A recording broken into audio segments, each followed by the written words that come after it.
Bonjour, bienvenue à... Je m'appelle Jason Fournier, je suis coordonnateur d'activité à l'Institut EDS. Effectivement, nous sommes en direct de l'Université Laval, donc une session en direct du Québec. C'est avec plaisir que nous vous présentons aujourd'hui le webinaire Intelligence artificielle et ODD, une relation à double sens. Je tiens à remercier le CIRAD et également Future Earth d'avoir collaboré avec nous à la réalisation de cet événement. Puis on est très fiers là, d'être présenté d'un océan à l'autre dans le cadre de l'événement pan-canadien Together Ensemble. Donc, lors de ce webinaire, nous présenterons des initiatives qui mobilisent les outils numériques pour accélérer l'atteinte des ODD, tout en prenant soin d'intégrer les dimensions sociales et environnementales. Permettez-moi maintenant de vous présenter nos trois intervenants.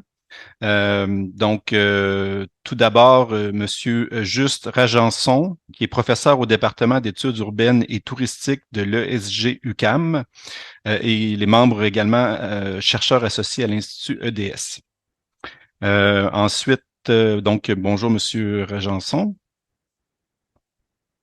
Ensuite, Madame Jennifer Garard, qui est directrice adjointe de Future Health Canada et du groupe de réflexion durabilité à l'ère du numérique. Donc, bonjour Madame Garard. Finalement, Monsieur Nadim Chouker, qui est cofondateur et PDG de Global Goals Directory. Donc, bonjour Monsieur Chouker. Donc voilà, donc on va passer sans plus tarder. Je vous inviterai Monsieur Rajanson en fait, juste vous expliquer le déroulement avant. On va avoir des présentations d'environ 10 minutes pour chacun de nos trois intervenants. Puis ensuite, on aura une période d'échange, de questions là, entre les intervenants. Puis moi, j'aurai quelques questions pour vous aussi à vous poser. Donc, ce sera tout simplement ça pour l'heure qu'on va passer ensemble. Donc, j'invite Monsieur Rajanson à préparer sa présentation PowerPoint tranquillement. Et donc, je vous rappelle que M. Rajanson est professeur au département d'études urbaines et touristiques à l'UQAM. Donc, le titre de sa présentation, c'est « Que font les municipalités québécoises en matière de développement durable? Exploration de l'apprentissage automatique comme approche de recension et d'analyse. »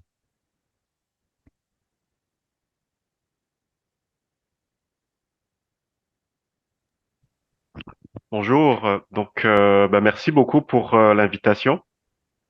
Et dans les prochaines minutes, je vais vous partager quelques observations à partir d'un travail de recherche que nous menons avec le ministère des Affaires municipales et de l'Habitation du Québec pour en fait essayer de documenter ce que font les municipalités du Québec en matière de développement durable. Alors, dans les prochaines minutes, je vais en fait euh, diviser ma présentation en trois parties, vu qu'on a un temps assez limité. D'abord, pourquoi cette étude? Donc, pourquoi on le fait ce travail-là? Je vais vous partager aussi un aperçu de notre démarche et terminer avec la question So what? Donc, tout d'abord, pourquoi cette étude? La question principale de notre travail, pour vous illustrer justement le potentiel de l'intelligence artificielle, c'est de savoir qu'est-ce que les municipalités du Québec font en matière de développement durable. Au Québec, on a à peu près 1108 municipalités. Et donc, essayer de déterminer, en fait, d'avoir une idée générale de ce que font chaque municipalité. Ça pourrait prendre plusieurs mois de travail de recherche. Et notre démarche, en fait, visait à essayer de faire cette recherche-là dans un temps relativement restreint avec le maximum de précision possible. L'idée aussi, c'était de surmonter différents problèmes. Un de ces problèmes, c'est que lorsqu'on parle d'ODD, notamment l'ODD numéro 11 à l'échelle des municipalités, les informations et les données sont relativement dispersées. Et ça prend vraiment beaucoup de ressources et d'heures de travail pour essayer de récolter autant d'informations sur un nombre très élevé de municipalités. Deuxième problème, c'est que les actions et les pratiques sont nombreuses et diversifiées, ce qui fait en sorte que la classification, lorsqu'on veut déterminer qu'est-ce qui est fait et comment ces actions-là sont entreprises par les municipalités, ben, ça peut prendre aussi beaucoup d'heures de travail là pour pouvoir le réaliser par un individu, une personne. Troisième problème, c'est les limites des démarches par sondage. Donc, évidemment, c'est l'approche qui est la plus utilisée pour essayer de recenser et comprendre ce que font quelques milliers de municipalités en matière de développement durable. Mais on va envoyer des questionnaires et avoir un certain taux de réponse des municipalités. Le problème, c'est que la plupart des petites municipalités qui qui sont d'ailleurs en grande majorité au Canada, là, donc 85% des municipalités au Canada, c'est des municipalités de moins de 2500 habitants. Et ben, le taux de participation des petites municipalités sont plus, on va dire, c'est plus difficile pour ces petites municipalités-là. Et finalement, au-delà des indicateurs de performance qu'on voit souvent, c'est important aussi de savoir par rapport à ces indicateurs de performance, que ce soit en matière de performance environnementale ou performance d'un point de vue économique, par exemple. C'est important aussi de savoir quelles actions sont en arrière de ces performances. Autre élément sur la pertinence de cette étude, c'est aussi de répondre à des besoins pour aider les gouvernements, que ce soit provinciaux ou le gouvernement fédéral, pour documenter les actions de quelques milliers de municipalités. Ben, ça prend aussi d'avoir des outils relativement performants. On veut aussi faire rayonner les expériences des premiers adopteurs. Donc, il y a plusieurs municipalités au Canada et au Québec qui font des choses super intéressantes, mais on n'en entend pas toujours parler parce que c'est des initiatives plus petites et de plus petite envergure. Et finalement, l'intérêt de cette étude, c'est aussi de repérer des déserts de connaissances. Donc, lorsqu'on parle du numérique, plusieurs informations sont déjà disponibles sur Internet. Et ce qu'on apprend de notre recherche, c'est qu'il y a des territoires à l'échelle du Québec, du moins, qu'on pourrait aussi s'intéresser à l'échelle du Canada, des territoires où il y a très peu d'informations numériques et donc vaudrait la peine éventuellement de mieux documenter. Alors, bon, après cette intro là du pourquoi cette étude et en quoi c'est pertinent, donc je vais vous présenter un aperçu de notre démarche. Ça va être relativement rapide, mais au moins que vous ayez une idée du potentiel en fait de l'apprentissage automatique pour essayer d'accélérer justement la collecte et l'analyse de données pour un très grand nombre de municipalités et sur un très grand nombre d'enjeux et de dimensions. Donc, tout d'abord, il a fallu compiler l'information. Donc, je vous disais tout à l'heure, on a 1108 municipalités au Québec et il fallait compiler les actions, les documents qu'elles ont utilisés en fait pour mettre en place des mesures en matière de développement durable. Donc ici, on s'intéresse vraiment à l'ODD numéro 11. Et la compilation en fait a été réalisée justement via des scripts qui permettraient automatiquement à la machine d'aller chercher l'information directement des sites web des municipalités. Et ça nous a permis d'aller collecter à peu près 22 000 documents après triage sur à peu près 700 municipalités avec un nombre moyen de documents par municipalité autour de 133 documents. Donc, en gros, on a fait cette compilation en à peu près 2 mois, ce qui serait à peu près impossible en fait pour une équipe de personnes à le faire manuellement.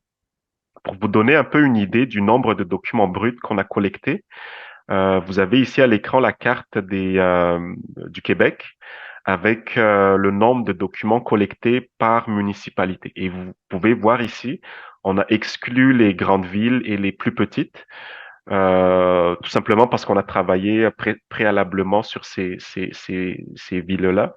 Et vous pouvez avoir ici qu'il y a quand même quelques territoires où on a des déserts d'informations d'un point de vue numérique. La couleur bleue, ce sont les municipalités en fait où on n'a trouvé aucun document pertinent. Toujours au chapitre de la classification des... En fait, donc ça c'était pour la compilation des documents. Pour ce qui est de la classification maintenant, on a voulu documenter trois catégories, si on veut, là. Premièrement, on s'est intéressé au champ d'application des documents, c'est-à-dire est-ce que les documents que les municipalités utilisent s'appliquent davantage au niveau corporatif, est-ce que c'est plus au niveau de l'administration municipale elle-même ou au niveau de sa mission, c'est-à-dire de l'offre d'infrastructures et de services publics, ou au chapitre de l'influence. Donc, comment aider aussi les citoyens et les entreprises, par exemple, à agir en matière de développement durable. Et pour ce faire, on a fait une classification déjà manuelle, c'est-à-dire une personne qui classifie les documents selon ces trois champs d'application. Et par la suite, à travers un script automatique, on dit à la machine, voici ton matériel d'entraînement et essaie de nous reproduire cette classification-là de façon automatique. Et ça nous a permis d'accélérer en fait vraiment la classification des documents sur un temps beaucoup plus restreint. On a fait la même chose pour les différents enjeux de développement durable, que ce soit les questions de mobilité, de logement, de culture, de sécurité, etc., au chapitre de l'ODD numéro 11. Et encore une fois, on fait un gain de temps important pour classifier en fait les différentes catégories auxquelles s'appliquent les documents. Et finalement, la troisième question qu'on se pose, ce sont les instruments. C'est-à-dire, est-ce que les documents utilisés sont des documents qui sont des instruments coercitifs ou avec reddition de compte versus des instruments un peu plus soft, donc des documents informatifs. Donc, vous voyez ici à l'écran à gauche, là, le tableau à gauche, on a essayé justement d'étiqueter les plans d'action, les budgets, les politiques, les réglementations, mais aussi des mesures un peu plus informatives comme les avis publics, les bulletins municipaux, les médias locaux, etc. Donc encore une fois, on réalise finalement un gain de temps important là grâce à l'apprentissage automatique. Dernière étape, c'est l'analyse. À ce niveau-là, nos objectifs, c'était justement d'observer les ressemblances, les différences et les cas uniques, les outliers, à travers parmi les municipalités du Québec, selon différentes catégories, les grandes villes, les plus petites, les villes de banlieue, les villes côtières, etc. On voulait aussi croiser les différents éléments que je vous ai présentés tout à l'heure, donc le champ d'application des documents, les enjeux abordés, le type de documents utilisés et les catégories de municipalités. Et finalement, éventuellement, on aimerait croiser en fait nos observations avec des indicateurs de performance. Je termine avec le so what. En gros, en fait, ce qu'il faut retenir du potentiel de l'apprentissage automatique, c'est que ça permet un gain de temps important. Cela étant dit, ça prend quand même un travail manuel pour développer un matériel d'entraînement pour la machine. Mais l'avantage par la suite, c'est que pour les gouvernements et les organismes municipaux, c'est la question de reproductibilité. Donc, ce serait tout à fait faisable de reproduire la même recette, si on veut, là, pour les provinces, les autres provinces autres que le Québec. Et pour les universitaires, ça permet d'avoir une certaine précision et une certaine performance, donc un gain de temps, lorsqu'on fait une analyse avec un nombre très élevé de municipalités et un nombre d'enjeux très important. Et finalement, en termes d'apport au niveau des connaissances, donc il y a beaucoup de choses en fait qu'on peut faire lorsqu'on a ces informations-là. On peut par exemple développer des stratégies en matière de développement durable beaucoup plus ciblées en tenant compte des différentes particularités des municipalités. On peut aussi mieux faire rayonner les bonnes pratiques, les meilleures pratiques au niveau des municipalités. Et finalement, pour les chercheurs, ça va aussi ouvrir tout un pan de recherche possible, par exemple pour croiser le type d'action que les municipalités font avec les indicateurs de performance, notamment au niveau des ODD. Donc voilà, merci beaucoup.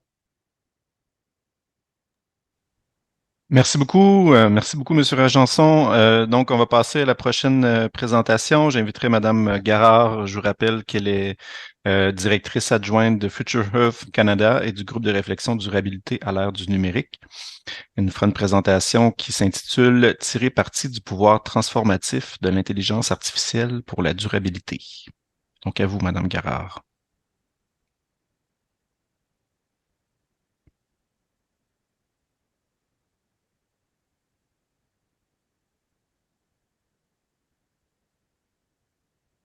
Merci beaucoup. Merci pour l'invitation aujourd'hui. Ça me fait grand plaisir.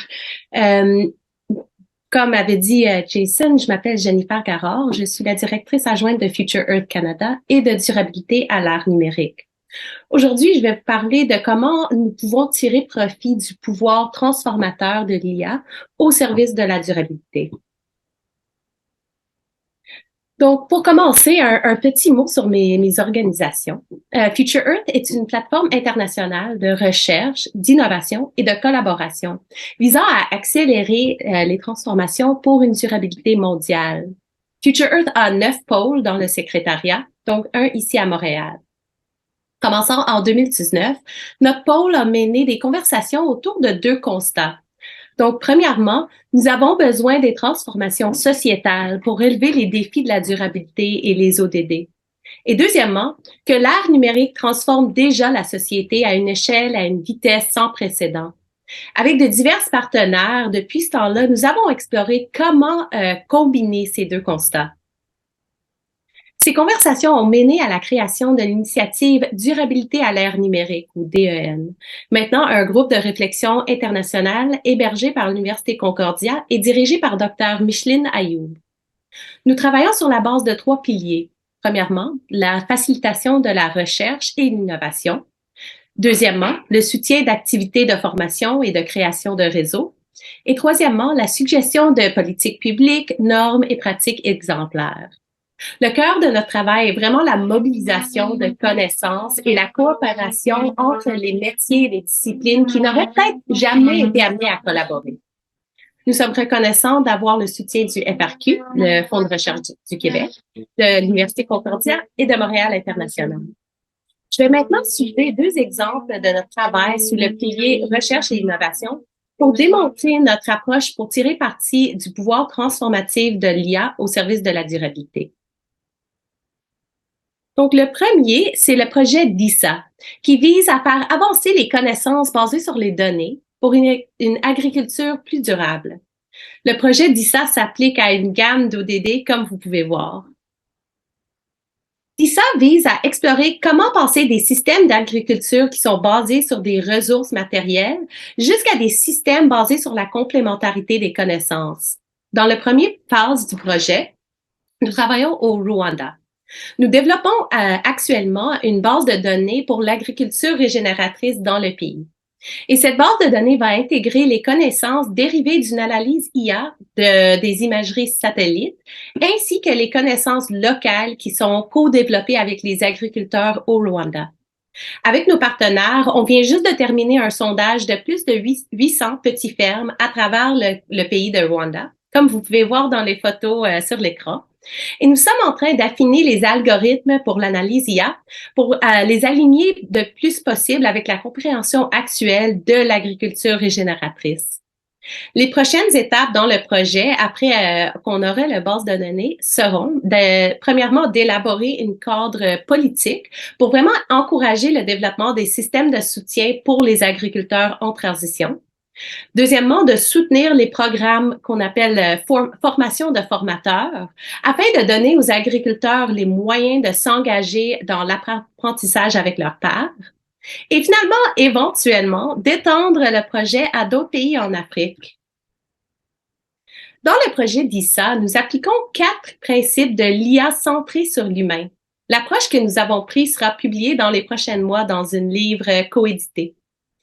Donc, premièrement, une intendance des données inclusive qui prend en compte une variété de cadres, de normes, de principes, incluant par exemple les principes FAIR, donc des données faciles à trouver, accessibles, interopérables et réutilisables, et les principes CARE qui soulèvent la gouvernance des données des peuples autochtones et des peuples locaux. Deuxièmement, c'est vraiment le développement d'applications d'IA robustes qui sont basées sur les algorithmes à la fois accessibles et réplicables, avec des données diverses utilisées dans le conditionnement des modèles d'apprentissage automatique pour vraiment minimiser les biais. Troisièmement, il est crucial de construire des relations de confiance avec les personnes impliquées dans le projet qui utilisent l'IA, incluant bâtir les confiances dans les partenaires, dans le projet et dans le rôle de la technologie, qui nécessite vraiment un engagement régulier et significatif. Et finalement, il est nécessaire de construire des systèmes de responsabilité partagés, particulièrement lorsqu'on opère dans les communautés locales. Développer ces types de systèmes de responsabilité devront être décentralisés, sans hiérarchie, et ça peut servir au soutien des parties prenantes locales et à la promotion de dynamiques de pouvoir plus équilibrées et équitables. Le projet DISA est mené en collaboration avec MILA, donc notre institut d'IA ici à Montréal, le Centre régional pour le développement intégré au Rwanda, Leaper Labs au Rwanda, C4 ECRAF, le Centre mondial en agroforesterie, Planète, notre partenaire qui fournisse les imageries satellites, et nous, DEN et Future Earth. Et on a le soutien du FRQ et du ClimateWorks Foundation. Je voulais aussi souligner le projet sur un avenir équitable pour les solutions basées sur la nature, le projet AE-SFN, qui est mené par mon collègue Dr. Camilo Alero Monroy.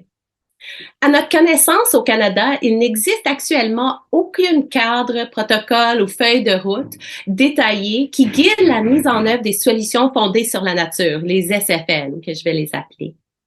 Il n'y a pas non plus de plateforme qui intègre le carbone, la biodiversité, les connaissances sur l'eau et les informations sociales.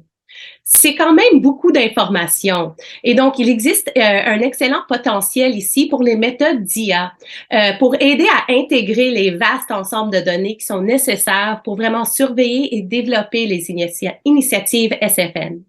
C'est pour cette raison, en fait, que nous avançons le projet AE-SFN. Et le projet vise à faire avancer les 4 ODD que vous pouvez voir sur l'écran. Dans le cadre des projets SFN, il y a plusieurs enjeux qui doivent être adressés. Donc, il n'est actuellement pas possible d'évaluer l'efficacité des SFN au Canada en raison d'un manque de cadre de surveillance et de vérification standardisés. Ça veut dire que la performance des différents projets peut pas être comparée et les réductions en émissions sont pas incluses dans les contributions au niveau national qui font partie de l'accord de Paris. La répartition régionale des projets SFN au Canada, parvient pas à un équilibre entre les besoins environnementaux et le bien-être humain. Par exemple, notre recherche préliminaire indique que les Inuits au Canada sont souvent sous-représentés en tant que pourcentage de population dans les projets SFN. Il y a aussi des issues avec les régimes de financement qui accordent la priorité aux projets axés surtout sur les écosystèmes forestiers et aquatiques. Mais il y a beaucoup de projets SFN avec du potentiel qui sont moins représentés, comme ceux dans les prairies, les océans et dans le domaine d'agriculture.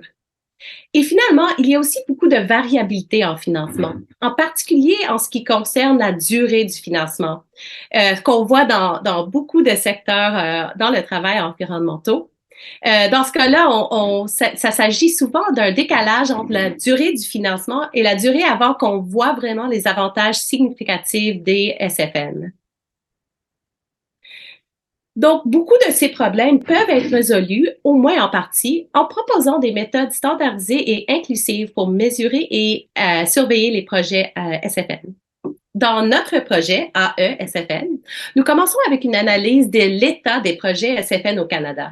Cette analyse contribuera à comprendre le paysage, y compris les mesures d'impact des projets SFN, la distribution des types de SFN et les résultats écologiques, sociaux et culturels. Cette recherche souligne en particulier les SFN menés par les groupes autochtones. Notre équipe élabore aussi un protocole d'IA pour identifier les domaines prioritaires pour les projets de SFN au Canada en fonction des avantages potentiels pour le carbone, l'eau et la biodiversité, mais tout en tenir compte des perspectives autochtones, ce qu'on fait en organisant une série de consultations, 2 ateliers et en développant le protocole sous la direction d'un conseiller autochtone principal. Nous avons dans ce projet-là le soutien du Conseil de recherche en sciences naturelles et en génie du Canada, le CRSNG et MyTax. Donc, j'espère que ces exemples des approches pour tirer parti de l'IA pour les ODD étaient quand même intéressants et j'ai hâte d'entendre des commentaires. Merci beaucoup pour votre attention. Merci beaucoup, Madame Garard. C'est très intéressant. J'invite maintenant Monsieur Choukar à tranquillement préparer sa présentation. Donc, je vous rappelle qu'il est cofondateur et PDG de Global Goals Directory. Il fera une présentation qui s'intitule L'intelligence artificielle au service des ODD, usage pratique en termes de classification des ODD. Donc, la parole est à vous, Monsieur Choukar. Merci beaucoup, Jason. Merci à tout le monde. Bonjour à toutes et à tous. Encore une fois, félicitations de mon côté concernant que ce soit pour l'Institut EDS, mais aussi pour toutes les parties prenantes. Tout d'abord pour les sessions que j'ai eu la chance d'assister pendant l'ACFAS, mais aussi pour la mise en place de ce webinaire-là. Merci pour l'invitation. Comme vous avez dit, je m'appelle Nazim Chouer, je suis cofondateur de la Global Goals Directory. Je vais mettre en place une présentation tout de suite. Voilà.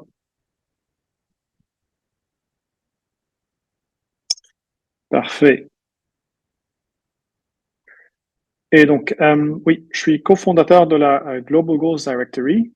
Ça, c'est mon cofondateur qui s'appelle Finn. Je suis le CEO, c'est lui le CTO. Ça, c'est quand on a signé en fait les documents il y a pas plus que 3 mois. Donc, c'est assez récent. Et la Global Goals Directory, c'est en fait une solution logicielle qui permet aux villes et localités de mener la transformation durable, de mener à la transformation durable et de prendre le lead là-dessus. Et je vais vous présenter cet outil un peu plus tard. Mais tout d'abord, juste un petit peu à propos de moi. En fait, de mon côté, je vous dis bonjour, mais c'est un bonsoir parce que je suis basé à Berlin, en Allemagne. Il est presque 17h30, donc je m'en vais tout de suite à un 5 à 7 réseautage de start-up suite à ce webinaire-là. Je suis berlinois pour le moment, mais j'étais montréalais pour 8 ans et montréaliste pour toujours. Et je suis encore très reconnaissant pour cette opportunité de me reconnecter au Canada, au Québec et à Montréal. Nous travaillons sur un agenda global, mais en fait, le local reste très, très important. Mon histoire, en fait, j'ai travaillé sur les crédits d'impôt RSDE à Montréal, donc je suis quelqu'un qui était toujours à l'intersection du secteur privé et public. J'ai fait Polytechnique, j'ai fait un master's en business et j'ai fait un master's en relations internationales. Et j'étais toujours guidé par une question qui s'appelle comment favoriser l'innovation au service du développement durable. Et donc, ça me ramène en fait à ma présentation, parce que cette question-là, c'est ça qui m'a guidé vers mon travail sur les ODD et vers l'application de l'intelligence artificielle au service des ODD. Et donc, je vais aborder ma présentation en 3 volets. Premièrement, je vais parler d'une généralisation à prendre avec un grain de sel concernant l'intelligence artificielle et son application aux ODD. Deuxièmement, je vais parler d'un showcase rapide de notre outil et des cas pratiques qui en découlent. Ensuite, je vais parler d'autres cas pratiques de classification ODD, limités, comme j'ai dit, au cas de classification, mais inspirés par des situations de partenaires qu'on regroupe dans un meetup group qui s'appelle the SDG Classification Experts Group, en anglais. Voilà. Mais c'est important aussi de dire ce dont je ne parlerai pas. Je ne parlerai pas de l'intelligence artificielle au service d'automatisation, industrialisation, santé, smart city ou traçage d'émissions. Tout ça, c'est un travail très important qui est fait par des spécialistes des domaines et qui ont l'expertise. Donc, j'ai pas l'expertise adéquate de me prononcer là-dessus. C'est aussi des applications de l'intelligence artificielle au service des ODD. Mais nous, on vient d'un côté méta pour parler de la classification et je vais en parler un peu plus. Bon, alors, l'IA, l'intelligence artificielle et les ODD, pour moi, c'est une question qui est assez intéressante parce que la semaine passée, j'ai participé à une conférence par l'Agence française de développement au titre de Learn, Innovate, Share. Artificial Intelligence Fostering the 2030 Agenda. C'était en anglais, même que c'était à Paris. Et dans son keynote d'ouverture, une experte de la France Hub Intelligence Artificielle qui s'appelle Françoise Souly-Fogelman, elle a commencé par démontrer que l'usage de l'intelligence artificielle est plutôt bien adapté à des cas complexes. Bon, si on a une situation d'incertitude où le mieux qu'on peut faire, c'est une approximation, elle est mieux faite si on a beaucoup plus d'informations à pouvoir traiter. Et donc, l'intelligence artificielle, avec beaucoup de data et les machine learning ou les large learning models, vont nous aider. Versus, en effet, le cas où nous avons besoin peut-être d'une réponse précise. Et donc, quand on traite avec les ODD, c'est un très bon signe pour dire que l'intelligence artificielle peut aider pour le développement durable. C'est un système complexe d'objectifs interdépendants et la transformation durable est le sujet systémique et complexe. Donc, il n'y a pas de réponse exacte pour comment y arriver. Mais par contre, l'intelligence artificielle dans sa nature présente n'est pas très bien compris. Et je connais pas les détails exacts au Canada et c'est aussi pas très bien réglementé.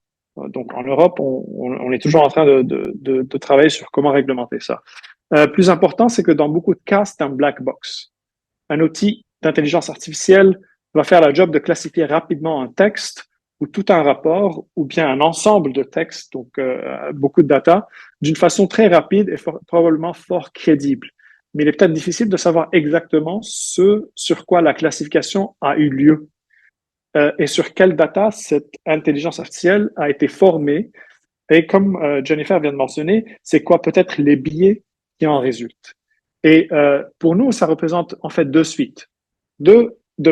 Premièrement, il faut les ressources et connaissances internes pour former l'intelligence artificielle spécifique aux besoins.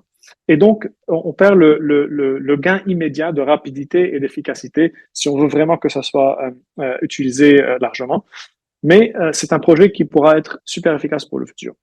Deuxièmement, une autre suite, disons, à l'utilisation de l'intelligence artificielle, on peut l'utiliser pour améliorer classification par mots-clés. Donc, pour améliorer une approche de classification qui serait faite d'un point de vue statistical analysis, analyse statistique. Et c'est un peu ce que nous, on fait. Et donc, ça me donne la chance de passer au showcase de la Global Growth Directory. Je vais voir si je vais pouvoir repartager l'écran pour l'outil, en fait. Voilà.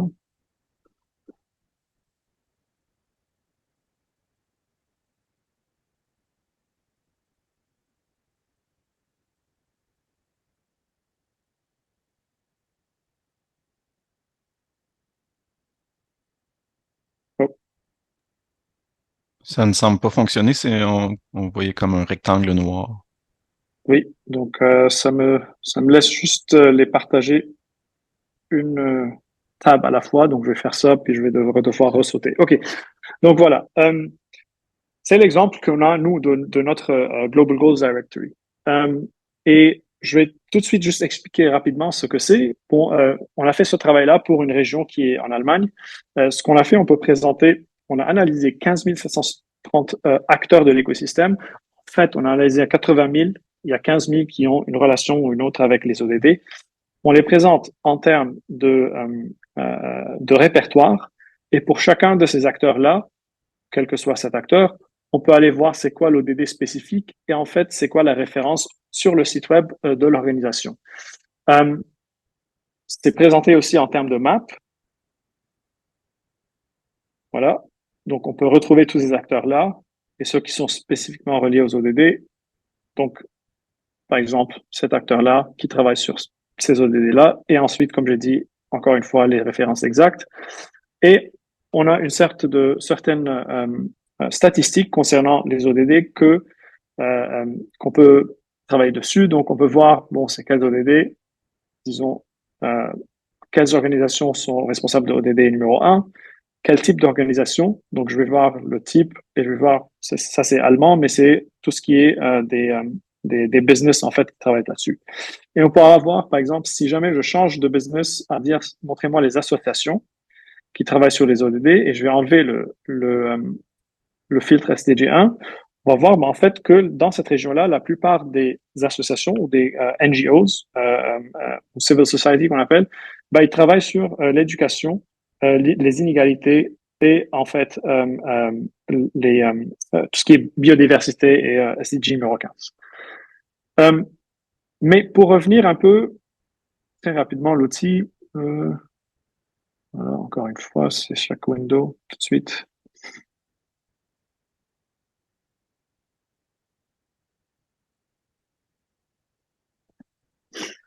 Ce qui est plus important en fait pour nous, de dire, là j'ai expliqué très très rapidement le comment, mais ce qui est plus important pour nous en fait, c'est le pourquoi.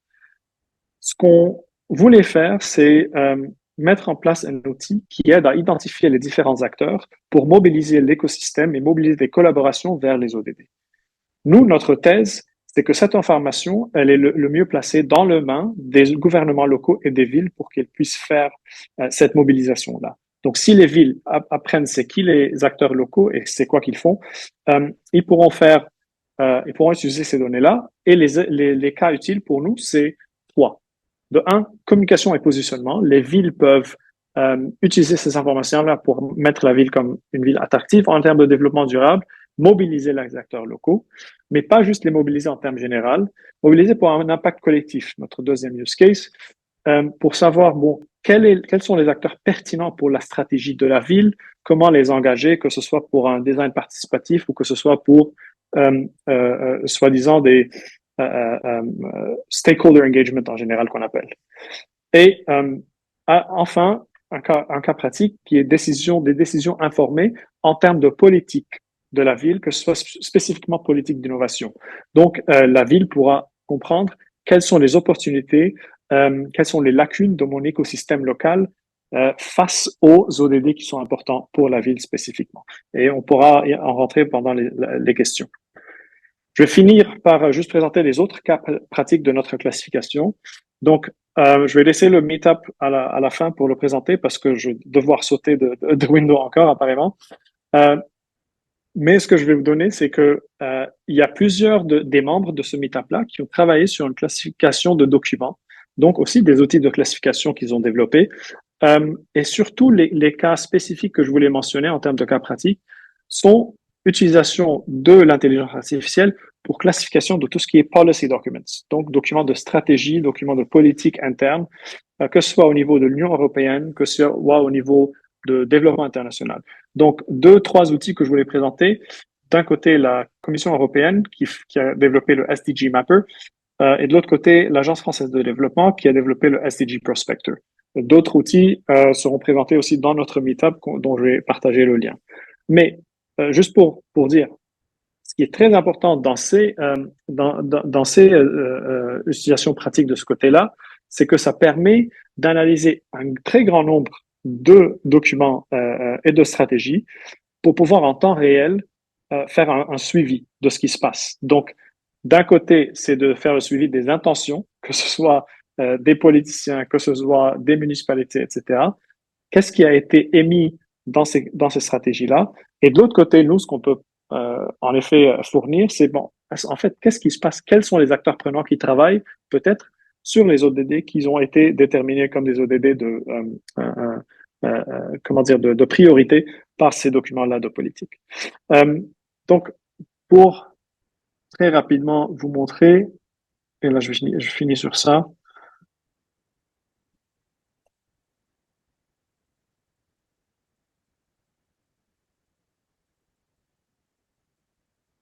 Oui, alors c'est bon.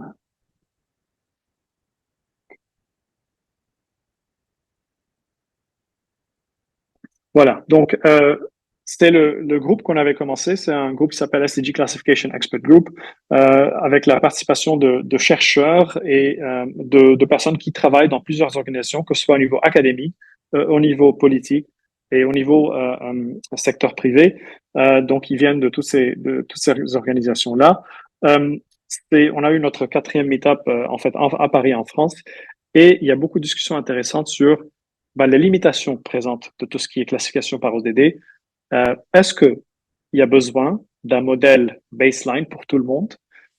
Est-ce qu'il y a besoin de partager la data? Est-ce qu'il y a besoin de partager en fait même les algorithmes pour qu'on puisse arriver à quelque chose où on peut collaborer ensemble, comme juste l'avait dit aujourd'hui aussi le travail qu'ils font par exemple à Québec, pour qu'on puisse ne pas réinventer la roue et pouvoir utiliser les forces de tout le monde pour mettre ensemble ce travail-là et accélérer les ODD au niveau global et local. Donc, je finis avec juste une conclusion.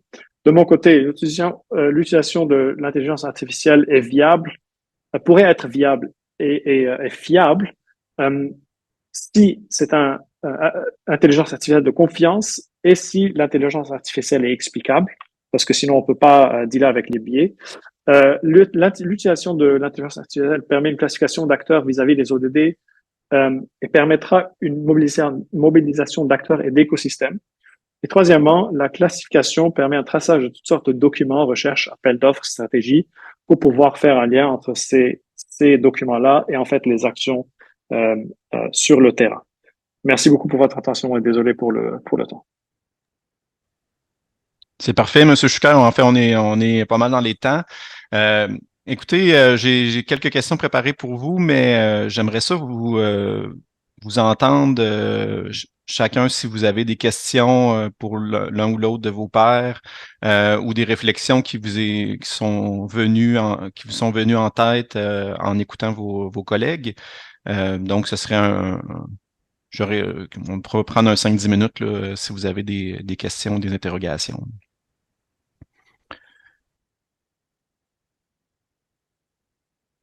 Donc oui, je vois que oui, juste Monsieur Rajanson, vous avez levé la main. Vous pouvez y aller. Puis après ça, on va prendre l'intervention de Madame Garard. Oui, c'est toujours un plaisir là d'avoir des présentations comme celle de Nadim et Jennifer. Puis on s'est parlé un petit peu aussi, donc c'est vraiment cool. De mon côté, j'avais une question pour Nadim par rapport au à vos démarches, notamment au Canada, au Québec. Avez-vous des projets qui sont en cours, de un? Et de deux, on a parlé beaucoup de la dimension municipalité, mais je pense que ça s'applique aussi à une dimension un peu plus régionale et peut-être même provinciale. En effet, je vais peut-être juste commencer avec la deuxième. Euh, peut-être avant. Jason, est-ce qu'on répond ou bien on prend Oui. toutes les questions et on répond? Ouais, ok. Non, vous pouvez y aller. Merci. Donc, pour la deuxième partie, oui, en effet. Donc, l'exemple que j'ai donné, le staging là que j'avais montré, en fait, c'est un projet que nous avons livré à une entité en Allemagne et c'est plutôt régional. Et l'intérêt quand c'est régional, c'est en fait quand on parle de beaucoup plus de villes ou de municipalités qui sont plus petites, qui ont de un pas les ressources peut-être, et de deux, il y a juste pas que ce soit les moyens, mais la quantité suffisante de data pour expliquer, mettre en place toute une plateforme digitale en fait. Donc oui, que ce soit régional. Et en fait, ce qui est intéressant dans ce cas-là, c'est qu'au niveau régional, il y a beaucoup plus d'intérêt à peut-être collaborer. Et ce qu'on dit, nous, c'est rendre l'écosystème visible à soi-même, à lui-même. Et donc, si ça c'est fait, et si la région veut même mettre ce répertoire au public, bah, ces organisations vont savoir qu'elles existent, parce que c'est des fois c'est un peu difficile de le savoir, et vont pouvoir communiquer, peut-être travailler ensemble pour au niveau régional aussi. Donc, bien sûr que c'est applicable. Au niveau canadien, bah, en fait, on était en approche. Donc, merci pour la question. C'était la raison de ma visite. C'est pour ça que j'étais à Montréal il y a à peu près un mois. On était en contact avec quelques villes, que ce soit au Québec et que ce soit au Canada. Donc, il n'y a rien de spécifique encore. Et bah, on espère très, très bientôt avoir un projet pilote. Et on est en discussion pour ça, j'espère. Merci. Donc, ça semble bien répondre à la question. Donc, j'inviterai Madame Gara à prendre parole. Pour y aller. Merci beaucoup. Ben, premièrement, merci à Juste et à Nadim. J'ai vraiment aimé vous écouter, en apprendre encore plus, comme toujours. Donc, merci. Donc, premièrement, juste une petite ajout aux présentations de Nadim. J'ai vraiment aimé le point que, tu il y a des connaissances internes qui sont requises. Il faut prendre note en fait, de trouver un équilibre parce que des fois, le temps requis pour développer ces types de connaissances internes, essentiellement, de développer un langage commun pour être capable de communiquer, de travailler avec du monde des disciplines tellement différentes. À mon avis, ça peut être important, ça peut aider l'efficacité dans la long terme, mais c'est surtout de voir s'il y a des applications en plus que les projets immédiatement dans le pipeline, disons. Donc, merci beaucoup pour soulever ce point-là. C'est quelque chose que je trouve très, très important à comprendre. Deuxièmement, j'avais en fait une petite question pour juste, surtout sur le matériel que tu utilises pour l'apprentissage automatique. Donc, je me demandais comment tu trouves pour assurer la transparence, la diversité des données qui sont utilisées pour faire entraîner, pour faire apprendre les modèles, en fait, et vraiment, tu sais, comme pour éviter en plus que possible les erreurs, les biais dans les résultats, parce que surtout quand on utilise les résultats pour des politiques publiques, pour les décisions, c'est tellement important d'avoir cette transparence, d'avoir cette responsabilité, en fait. Donc, une question pour vous. Merci. Oui, très bonne question. En fait, on a été chanceux dans la mesure où notre point de départ au début, lorsqu'on a commencé le projet, on voulait le faire manuellement. Donc, c'est-à-dire qu'on avait deux étudiants qui faisaient la collecte déjà de documents et en même temps la classification en fonction un peu des enjeux, par exemple, de développement durable, donc transport, gestion des matières résiduelles, etc. Et en termes de typologie aussi des documents, donc réglementation, plan, stratégie, politique, etc. Donc il y avait à ce moment-là vraiment un travail, puis ça prenait vraiment beaucoup de temps en fait pour une municipalité, ça pouvait prendre vraiment beaucoup d'heures de travail. Donc il y a cette démarche-là. Maintenant, donc, il y a une collecte manuelle. Le problème, en fait, c'est que sur 1108 municipalités, on a à peu près un petit peu moins que 10% qui a été fait manuellement. Et c'est vrai que le problème, c'est que au Québec, là, dans les petites municipalités, on a vraiment un gros 85% qui c'est des petites et les grandes, c'est à peu près une cinquantaine de municipalités, là, un petit peu moins même. Donc, au début, ce qu'on a dit, c'est qu'on va prendre les extrémités de la hiérarchie urbaine, donc les plus grandes et les plus petites. Et on s'est aperçu que ça marche pas vraiment. En fait, on a fait beaucoup de essais-erreurs, si tu veux. Et en regardant les petites et les grandes, on a trouvé que ça permettait pas de déduire de ce qui se passe au milieu. Donc, prendre les extrémités ne permettent pas.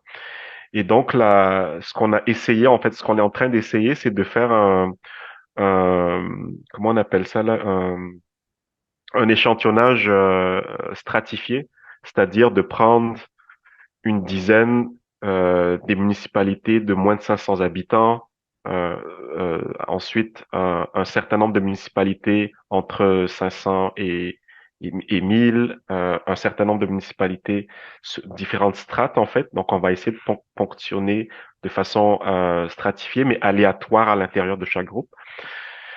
Mais j'ai encore des doutes parce que parce que c'est vraiment tellement très diversifié. Donc, par exemple, dans les municipalités de 1000 habitants et moins, on peut avoir des municipalités qui sont dans une région métropolitaine, d'autres qui sont à l'extérieur de régions métropolitaines, certaines qui sont côtières, d'autres qui sont touristiques, d'autres. Et mais on va tout simplement avancer, je pense, de façon trials and errors et voir éventuellement comme la bonne façon là de, de, de, de, d'avoir un matériel d'entraînement qui est assez solide là. Mais ouais, j'avoue que c'est vraiment un défi, justement, étant donné la grande diversité des municipalités. Si on travaillait avec juste les grandes municipalités, c'est assez facile parce qu'on s'est aperçu que les différences sont pas beaucoup. Donc, si on comparait les municipalités de 50 000 habitants et plus, c'est pas mal, souvent les mêmes approches, même type de plan stratégique, même enjeux abordés. Et dès qu'on descend un petit peu dans la hiérarchie municipale, c'est tellement diversifié que c'est très difficile d'avoir comme une représentativité du matériel d'entraînement là. Mais si jamais tu as des idées aussi, on est preneur absolument. Merci beaucoup pour la question. Merci beaucoup. Monsieur Chouka, vous pouvez y aller avec votre question-intervention. Oui, en fait, peut-être une petite réponse ou une idée à ça, et en fait, ensuite une question. Vous savez, des fois, je veux dire, on s'appelle le Global Goals Directory, donc on est axé sur les ODD, mais des fois, peut-être aussi mettre en valeur le fait que les ODD sont utilisés, que ce soit pour avoir un baseline de vocabulaire que tout le monde utilisera ou que tout le monde utilise sans le savoir même. Parce que avec 169 targets et tous les indicateurs, il y a beaucoup qui est à relier en fait aux ODD. Bah, c'est ce qu'on trouve nous aussi parce qu'on va trouver des choses que les gens vont dire, bah, ça n'a rien à voir avec les ODD. Euh, mais ce qui pourrait être intéressant, peut-être c'est un exemple à prendre, ça dépend aussi de quel sujet exactement vous cherchez à faire avec les municipalités québécoises, mais l'exemple qui est présentement en Europe de la mission concernant les 100, donc 100 villes à net zero. Donc, c'est le programme d'innovation européen qui a décrit, il y a une mission, il y a des fonds en fait qui sont donnés aux villes. Ça s'appelle 100 Climate Neutral Cities by 2030. Et ce qui est intéressant, c'est qu'ils ont commencé à mettre en place un document qui est le même pour toutes ces villes-là. Et ça s'appelle un climate contract. Et donc, de ce point de vue, ça devient très intéressant parce que on peut pouvoir les comparer et pas juste ça. Bah, si nous, on peut travailler avec eux et c'est un objectif pour nous, bah, on pourra les aider aussi à comparer leurs écosystèmes et ça permettra pas juste de comparer bah, les climate contracts qui vont rassembler plusieurs de ces documents-là de la ville et des municipalités, mais aussi à comparer des villes qui sont peut-être semblables d'un côté ou d'un autre. Donc, des villes avec un port, des villes avec un accès, je sais pas, à l'eau, des villes qui sont industrielles, etc. Donc, ça me donne juste une idée que les climate contracts, ce qui pourrait être fait, et ça peut-être a besoin d'une stratégie aussi un peu au niveau, que ce soit provincial ou fédéral, mais c'est de diviser les ODD en termes des 6 priorités. Je pense qu'il existe, il y a quelque chose qui existe au niveau québécois, c'est quoi les priorités? Donc, si c'est climat, si c'est inégalité, etc. Et là, de parler peut-être d'un exemple de contrat comme ça, ou de document qui peut être rassembleur. Donc, c'est juste une question. Mais penser à ça d'un point de vue inverse, ça peut être en fait le travail qui est fait par l'EDS de dire, bah, écoutez, c'est ça les patterns qui en ressortent. Donc, pourquoi ne pas faire les 6 ou X catégories, faire des documents qui sont spécifiques à ces catégories-là, ben, inviter les villes à se prononcer sur ça avec des documents qui sont des documents de base pour tout le monde. Donc, c'est un peu le reverse engineering de faire le patterning et de dire, bon, c'est ça en fait les grandes lignes. Là, j'en parle d'un niveau très conceptuel, donc au niveau real life avec toute la politique, c'est peut-être différent, mais voilà. Ce que moi j'avais comme question, en fait, c'est au niveau bah oui, deux petits points à faire. Et c'était concernant le point que tu avais relevé, Jennifer, concernant les billets. Et comment est-ce qu'on peut nous assurer qu'il n'y a pas de billets dans les programmes? Et c'est relié aussi aux commentaires que tu avais concernant bah, le training ou les capacités euh, comment dire, des organisations ou des municipalités locales. Au niveau des billets, c'est une question. Comment est-ce que vous faites présentement pour vous assurer que peut-être les utilisateurs de ces outils-là se posent les bonnes questions pour peut-être juste être au courant du fait que des décisions spécifiques ou des données spécifiques, des recommandations spécifiques peuvent être le résultat d'un biais donné, ou si vous les enlevez complètement. Et une chose qui est plutôt une suggestion ou un point qu'on avait relevé pendant le congrès de l'ACFAS, en fait, j'utilise toujours cette blague parce qu'on avait inventé un mot, l'interrogeabilité de la donnée. Et on s'est dit qu'une façon, ça n'existe pas en français le mot, mais c'est une façon en fait de sauter ce gap qui existe peut-être en termes de capacité, c'est de travailler sur un cas qui fait que la data est interrogeable. Et donc, il y a peut-être moyen de centraliser les capacités publiques, mettre en place un système qui serait fonctionnaire pour toute la province ou tout le pays, mais d'une autre façon, je veux dire,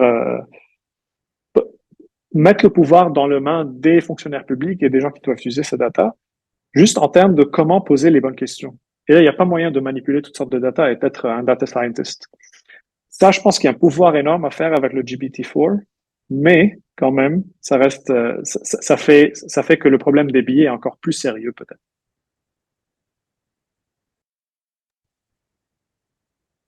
Oui, Jennifer Garrard, oui, vous pouvez y aller. Merci et merci beaucoup pour ce rappel de ce terme, Nadim. Ça fait plaisir de me faire rentrer ça encore une fois dans la tête. Donc, juste un petit note peut-être de ce qu'on fait dans le projet d'ISA. Et c'est vraiment d'avoir des réunions fréquentes, je dirais au moins une fois par semaine pendant, maintenant on est rendu à 9 mois de temps. Donc, à chaque semaine, on est une grande équipe, à peu près 8 personnes et de divers domaines, donc du domaine de l'IA, du domaine agriculture, en sciences agriculture, domaine environnemental, donc moi-même en fait, en tant que représentant de ce domaine-là, avec la connaissance des ODD, du image plus grand, plus globale, et aussi avec des collaborateurs au Rwanda. Et donc, pour moi, c'est vraiment une manière itérative de développer les bonnes questions. Est-ce que c'est les seules questions? Certainement pas. Mais je suis d'accord que le ChatGPT pourrait aider à soulever des idées, mais pour moi, la méthode dans ce cas-là de pas d'éliminer le biais parce que je vois pas que c'est possible de complètement être certaine qu'il y a aucun biais quand on utilise des outils basés sur l'IA. Mais pour réduire les biais, disons, ça serait d'avoir ChatGPT en fait comme une manière de soulever des idées, de soulever des routes qu'on n'aurait peut-être pas pu identifier nous-mêmes pour pour rentrer en discussion dans le groupe qui comprend des diverses disciplines, des communautés locales, dans le cas où est-ce qu'il y a des implications pour les peuples autochtones, aussi surtout de les impliquer dans les discussions dès le début, en fait. Mais pour moi, ça pourrait être une manière, en fait, itérative de développer ce type de questions. Merci. Merci beaucoup. Donc, écoutez, il reste quelques minutes. J'aurais le goût de vous lancer une question à vous trois, puis on verra là si vous avez les trois le temps d'y répondre. En écoutant vos présentations, on voit vraiment les avantages de détenir de l'information. Les données permettent de planifier. Cette analyse des données permet de planifier l'action de façon plus efficace, de mieux prioriser, de développer des politiques, de mieux valoriser le travail qui se fait déjà. Sur le terrain, est-ce que vous sentez qu'il y a vraiment plus d'action suite à ces processus d'agrégation et d'analyse de données avec l'intelligence artificielle, que ce soit dans les municipalités ou les populations dans les études de cas sur lesquelles vous travaillez? Donc, est-ce que vous sentez que le travail que vous faites dans vos études de cas, ça stimule l'action puis que ça vraiment ça mobilise finalement? Donc, à vous. Ça va être la dernière question, sûrement. Je serai super rapide. Action, oui. Impact, on ne sait pas encore. Donc, des villes qui prennent ces infos-là pour faire des meetings beaucoup plus ciblés, des town halls qu'on appelle, etc., de faire une campagne, parce qu'ils ont un CRM, en fait, qui est beaucoup plus spécifique au niveau ODD. Mais pour tracer l'impact ou pour savoir si ça change quelque chose, c'est quelque chose à savoir encore. Merci. Oui. De mon côté, j'aimerais bien qu'il y ait un impact. En fait, parce que le projet est en cours, donc on est en train de développer la classification, donc elle est vraiment en cours. Ceci étant dit, une lueur d'espoir, disons ça, le ministère des Affaires municipales et utilise en fait l'information mieux, euh, soutenir les décisions au niveau notamment des différents programmes du ministère pour les municipalités. Et puis sinon, j'ai l'impression que l'information qu'on va développer va quand même éventuellement servir parce que ça va permettre notamment à des municipalités de plus petite taille de se rendre compte que, il y a d'autres municipalités qui font quelque chose et ils ont les mêmes contraintes de ressources que nous. Mhm. Donc, j'espère en tout cas que ça va inspirer en fait les municipalités à agir de mon côté. Tout à fait, merci. Et Madame de mon Garard, côté, oui, Jennifer. oui, merci. De mon côté, je dirais aussi, c'est tôt à dire s'il y a beaucoup d'actions et d'impact. Dans le cas du projet DISA, je pourrais dire qu'on a entendu parler des décideurs, ben, en fait, en parlant aux décideurs au Rwanda, on a entendu que c'est vraiment une manque de base de données qui fait que le progrès dans le cadre des politiques publiques et des systèmes de support avance pas pour les transitions vers les systèmes d'agriculture plus durables en ligne avec les ODD. Donc, pour nous, l'IA nous aide à créer ce base de données fort, mais est-ce que ça va traduire en politique publique? On le sait pas. Puis dans tous les cas, quand on utilise l'IA comme un outil ou d'autres outils, c'est difficile à savoir si ça va directement se traduire en politique publique. Mais on espère certainement, on fait de notre mieux, on crée des cadres pour vraiment influencer les dialogues, les décideurs. Donc c'est comme ça qu'on avance. Merci. Merci beaucoup. Écoutez, le webinaire tire à sa fin. Donc, je voudrais juste mentionner que ce webinaire se tient grâce au projet de démarche transformationnelle d'intégration des ODD dans les collectivités locales, qui est piloté par l'Institut en Environnement, Développement et Société, donc l'Institut EDS, et qui est financé par le gouvernement du Canada.